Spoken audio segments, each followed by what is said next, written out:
The October wind whistled through the gaps in Walter Jameson's old pickup truck as he drove along the dirt road leading to the Henderson property auction. At 72 years old, Walter had attended more farm auctions than he cared to count, watching neighbors lose everything they had worked for, while vultures picked over the remains of broken dreams.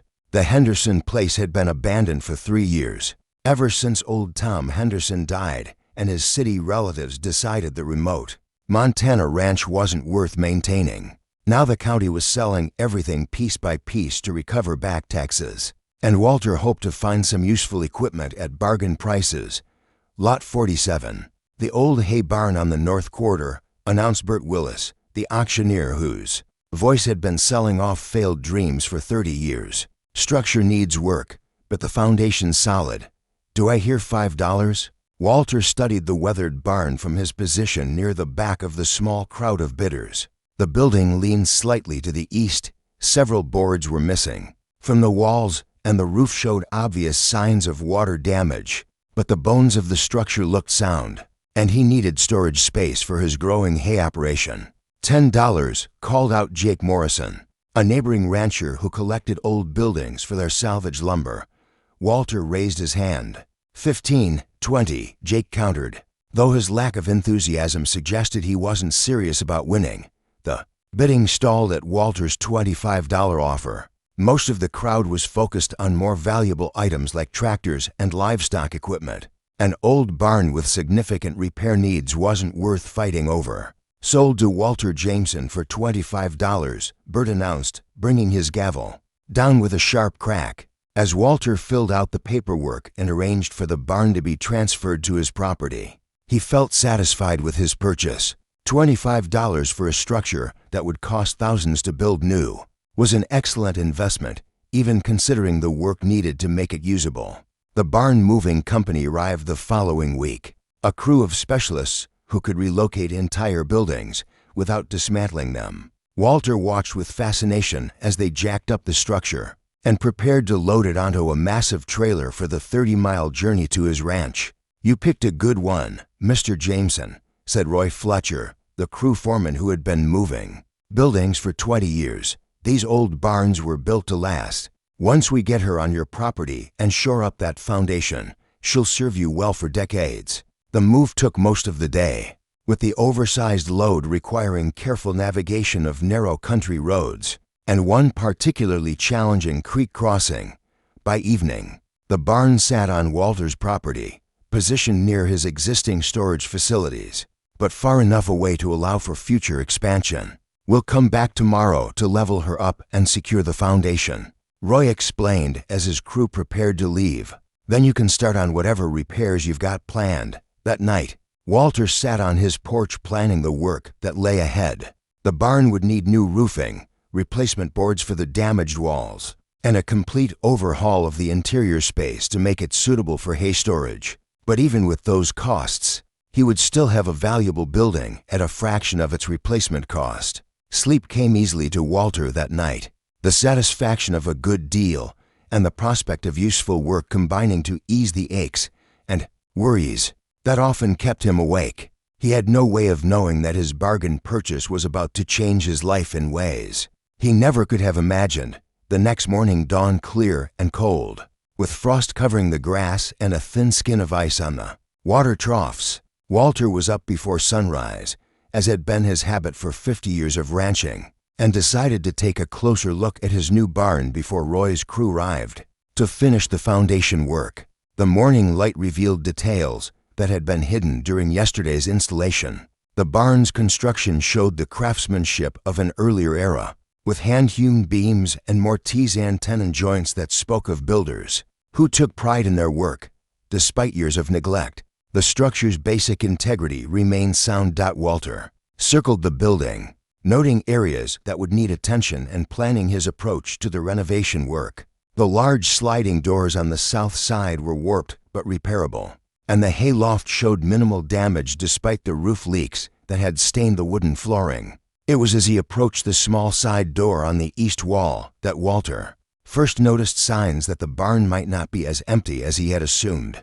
Fresh scratches in the dirt suggested recent movement, and what looked like food scraps were scattered near the foundation, probably raccoons or possums. Walter muttered to himself, making a mental note to check for animal damage to the interior. Structure. He pulled the side door open, expecting to find nothing more interesting than old hay residue and maybe some small animal nests. The morning sunlight streaming through the doorway illuminated a scene that made Walter's breath catch in his throat. Huddled in the far corner of the barn, wrapped in what appeared to be several old horse blankets, was a human figure. But not just any human. This was someone of extraordinary size, easily 7 feet tall even in his crouched position, with shoulders so broad they seemed to fill the entire corner. Walter's first instinct was to back away and call the sheriff. Squatters on rural property were not uncommon, and they were often desperate people who might react violently when discovered. But as his eyes adjusted to the barn's dim interior, Walter realized he wasn't facing a dangerous vagrant. The figure in the corner was a boy, probably no more than 16 or 17 years old despite his massive size. His clothes were threadbare and patched, his hair long and unkempt, but his face held an expression of pure terror rather than aggression. He was trembling, whether from cold or fear Walter couldn't tell. "Easy there, son," Walter said softly, using the same gentle tone he employed with frightened animals. "I'm not here to hurt you, just want to know what's going on." The boy's eyes were enormous in his gaunt face, and Walter could see that despite his intimidating size, this was someone who had been living rough for some time. His cheekbones were sharp with hunger, and the blankets couldn't hide how thin he had become. "Please don't call the sheriff," the boy whispered, his voice surprisingly soft for someone of his dimensions. "I'll leave right away. I was just trying to stay warm until the weather got better." Walter felt his heart clench at the desperation in that young voice. Whatever circumstances had led this giant of a boy to take shelter in an abandoned barn, they had clearly been harsh ones. "What's your name, son?" Walter asked, taking a slow step into the barn. "Ben, sir. Ben Crawford." The boy started to struggle to his feet, unfolding to his full impressive height. Standing upright, he towered over Walter's own 6-foot frame by at least 12 inches, his presence both imposing and somehow pathetic at the same time. "Well, Ben Crawford, how long have you been living in this barn?" Ben's answer revealed the depth of his desperation. "About 2 weeks, sir. Since they moved the barn here, I mean, before that. I was staying here when it was still on the Henderson place." Walter's mind raced as he absorbed this information. The boy had been living in the barn for weeks, surviving on whatever food he could scavenge and whatever warmth the old blankets could provide. During Montana's harsh autumn weather, such conditions could easily prove fatal. "Where are your parents, Ben? Your family?" The boy's face crumpled slightly before he regained control. "Don't have any, sir. Been on my own for about a year now. I try not to be a bother to anyone, just looking for places to stay out of the weather." Walter studied Ben's face, seeing past the intimidating size to the frightened child underneath. This wasn't a dangerous criminal or a lazy vagrant. This was an orphan boy trying to survive in a world that probably found his unusual appearance as threatening as his circumstances were tragic. "How old are you, Ben?" 16, sir. I know I look older because of my size, but I'm just 16. The admission hit Walter like a physical blow.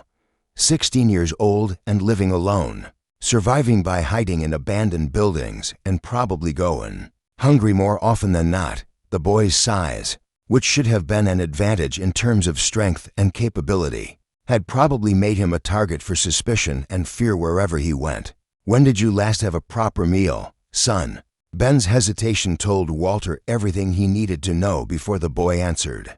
"I found some canned goods in the old farmhouse yesterday. Before that, it had been a while." Walter made a decision that surprised even himself. "Well, Ben Crawford, I think we need to get some food in you and have a proper conversation about your situation. My house is just over that hill, and I've got breakfast cooking on the stove." The boy's eyes widened with a mixture of hope and disbelief. "You do that, sir? Even though I was trespassing in your barn?" "Son, anyone desperate enough to live in an unheated barn during a Montana autumn deserves help. Not punishment, Besides, I bought this barn and everything in it for $25. I figure that makes you the best part of the deal." As they walked toward Walter's house, the old rancher found himself studying his unexpected discovery with growing interest. Despite his obvious hardships, Ben moved with surprising grace for someone of his size. His manners were polite, his speech educated, and his demeanor suggested someone who had been raised properly. Before circumstances turned against him, "Tell me about yourself, Ben," Walter said as they climbed the hill toward his ranch house. "Where did you come from before you ended up living in barns?" The story that emerged over the next hour was both heartbreaking and remarkable. Ben had been born to normal-sized parents who had loved him despite his unusual growth pattern. That became apparent in early childhood. His father had been a school teacher, his mother a seamstress, and they had provided him with education and values. Despite their limited means, they died in an influenza outbreak last winter. Ben explained as he gratefully accepted a plate of eggs, bacon, and biscuits. "I was too big for the local orphanage to handle, and nobody wanted to take on a boy my size. I've been making my own way ever since." Walter watched the boy eat with the focused intensity of someone who had been truly hungry and felt a familiar stirring of purpose that he hadn't experienced in years. His own children had grown up and moved to cities far away.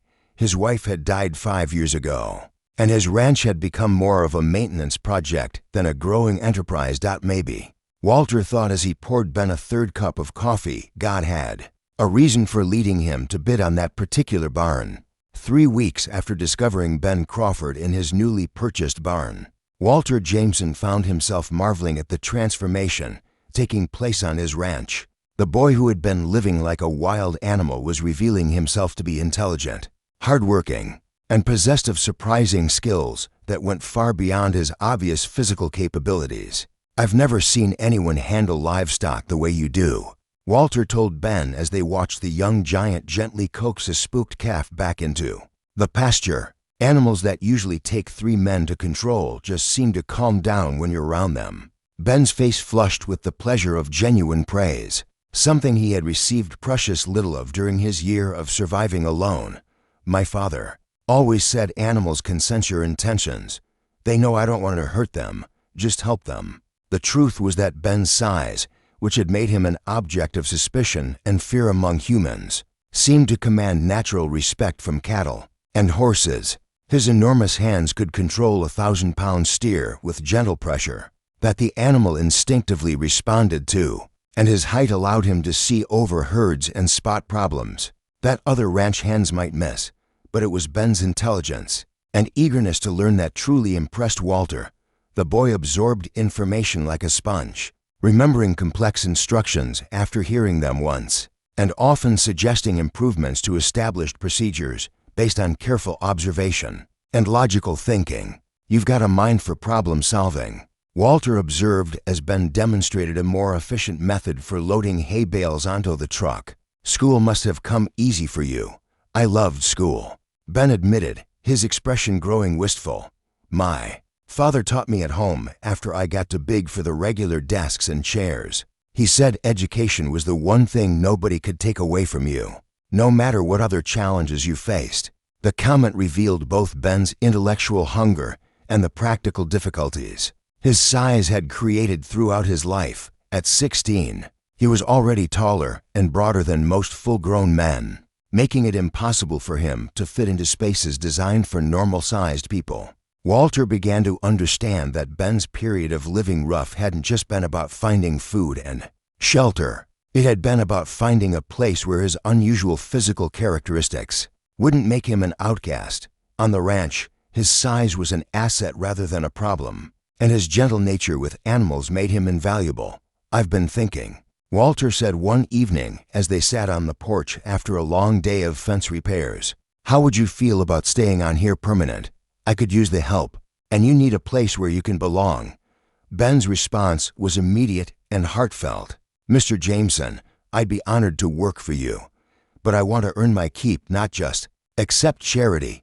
I'll work harder than any hand you've ever hired." "Son, after 3 weeks of watching you work, I'm not worried about your earning your keep. I'm more concerned about whether I can keep up with you." The arrangement formalized what had already become apparent to both men. They were perfectly suited to be partners in the ranch operation. Walter provided experience, resources, and the kind of steady guidance Ben had been missing since his parents' death. Ben brought strength, enthusiasm, and fresh perspectives that energized Walter's approach to problems. He had been dealing with the same way for decades. The transformation in the ranch's operations was noticed immediately by neighboring ranchers and local suppliers. Tasks that had previously required hired crews were now accomplished by Walter and Ben working together, and the quality of their work had improved along with the efficiency. "That boy of yours is something special," Doc Patterson, the local veterinarian, told Walter after watching Ben assist with a difficult calving. "I've seen experienced ranch hands panic in situations like that, but he stayed calm and followed instructions perfectly." "Where did you find him?" Walter's answer was carefully diplomatic. "He needed a place, and I needed help. Sometimes things just work out the way they're supposed to." But not everyone in the community was comfortable with Ben's presence. His size made him a curiosity and, for some people, a source of uneasiness. When Walter brought him into town for supplies, conversations stopped and people stared with the kind of fascination usually reserved for circus performers. "People are talking," warned Martha Collins, who owned the general store where Walter had been trading for 20 years. "Some folks are wondering about that giant boy you've got working for you. They're asking questions about where he came from and whether it's safe to have someone like that around." Walter's response was firm and clear. "Ben Crawford is the finest young man I've had the pleasure to know. Anyone who has concerns about his character is welcome to come out to the ranch and judge for themselves based on his actions rather than his appearance." The challenge was not idle. Walter knew that Ben's acceptance in the community would depend on people seeing past his intimidating size to the gentle, hardworking person underneath. That opportunity came sooner than expected when a crisis tested not just Ben's character, but his courage as well. The Morrison Ranch, located 5 miles south of Walter's property, caught fire on a windless November evening when the family was attending a church social in town. By the time someone spotted the flames and raised the alarm, the main barn was fully engulfed, and the fire was spreading toward the house, where the Morrisons' 2 youngest children were asleep with their grandmother. Walter and Ben arrived among the first responders, their truck loaded with water tanks and firefighting equipment. The scene that greeted them was chaos, flames shooting 50 feet into the air, smoke so thick it burned their eyes and throats, and the terrified screams of horses trapped in a burning stable. "The children are still in the house," shouted Jim Morrison, who had just arrived from town with his wife. "Grandma Patterson can't walk well enough to carry them out, and the stairs are already burning." Walter felt his heart sink as he studied the house. The fire had spread to the first floor, making the main staircase impassable. The second-floor windows were too high for ladder rescue, and the volunteer fire department's equipment wouldn't arrive for at least 20 more minutes. "I can reach those windows," Ben said quietly, studying the burning house with the same analytical approach he brought to ranch problems. Walter looked up at the second-story windows, calculating the distance and the risks involved. Even standing on a truck bed, most people couldn't reach the windows safely. But Ben's height and arm span might make the difference between life and death for 2 small children. "It's too dangerous," Walter protested. "That whole structure could collapse at any moment, Mr. Jameson. Those children will die if someone doesn't help them right now," Ben replied, already stripping off his jacket and soaking himself with water from their truck tanks. "This is something I can do that nobody else here can." Before Walter could stop him, Ben was moving toward the burning house with the determined stride of someone who had made an irrevocable decision. The crowd of neighbors watched in stunned silence as the giant young man positioned himself beneath the second-floor windows and called up to the trapped family, "Grandma Patterson, it's Ben Crawford from the Jameson Ranch." He shouted over the roar of flames, "I'm going to help you get the children out." What followed was one of the most remarkable rescues anyone in the county had ever witnessed. Ben reached up to the window with arms long enough to span the dangerous gap, accepting first 5-year-old Sally Morrison and then 3-year-old Tommy from their terrified grandmother's hands. With both children cradled safely in his arms, Ben carried them away from the burning house just moments before the roof collapsed.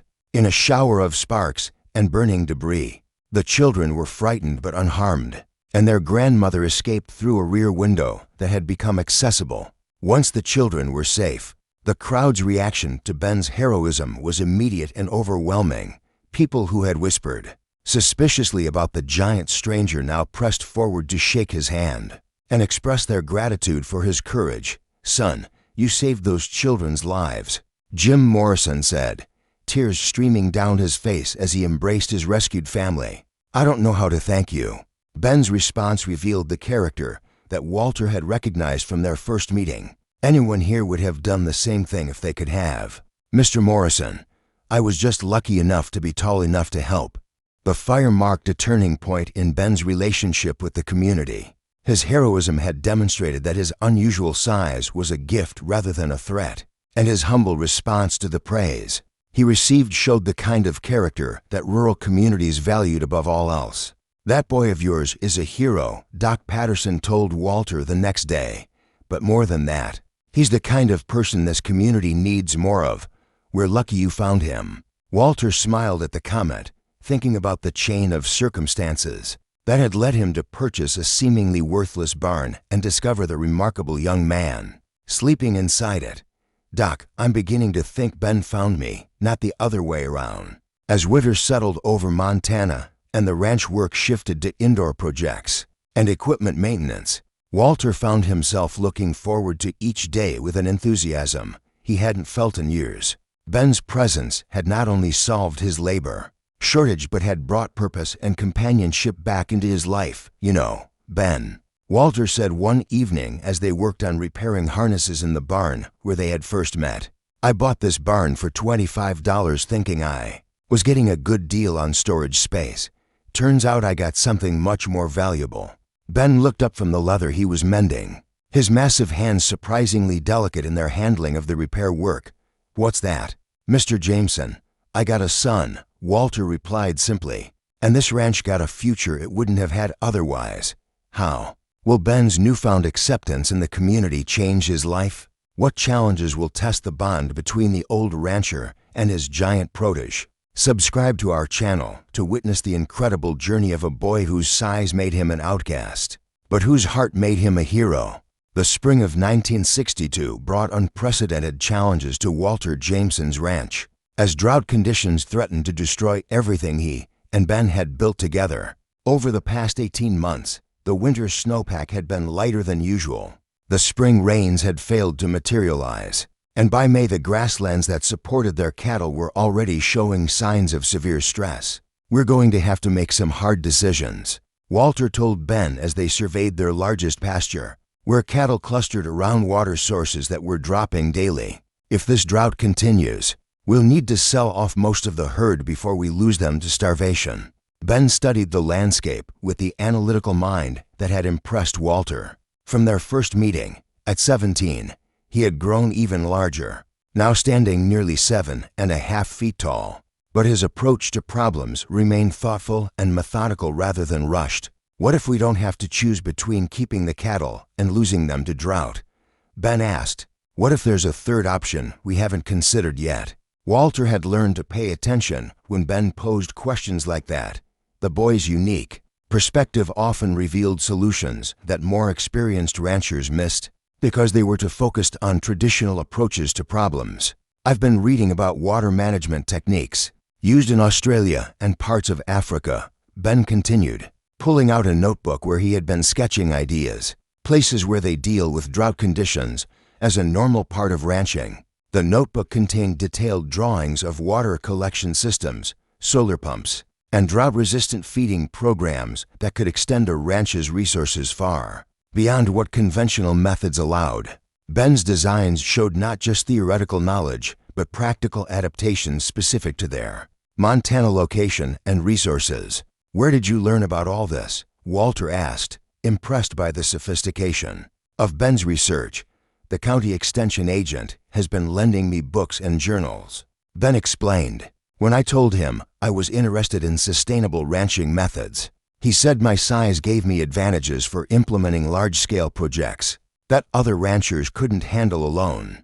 The comment revealed how Ben had learned to view his unusual physical characteristics as assets rather than obstacles. His strength and reach allowed him to undertake construction projects that would normally require crews of workers, while his intelligence ensured that those projects were designed efficiently and effectively. Over the next month, Walter watched in amazement as Ben implemented a comprehensive drought management plan that transformed their ranch's water situation. Using his enormous strength and mechanical aptitude, Ben constructed windmill-powered pumps that accessed deeper water sources, installed collection systems that captured and stored every drop of available moisture, and created feeding stations that maximized nutrition while minimizing waste. "I've never seen anything like it," admitted Frank Morrison, whose own ranch was struggling with the same drought conditions. "That boy of yours has turned engineering into an art form. Mind if I bring some other ranchers over to see what he's done?"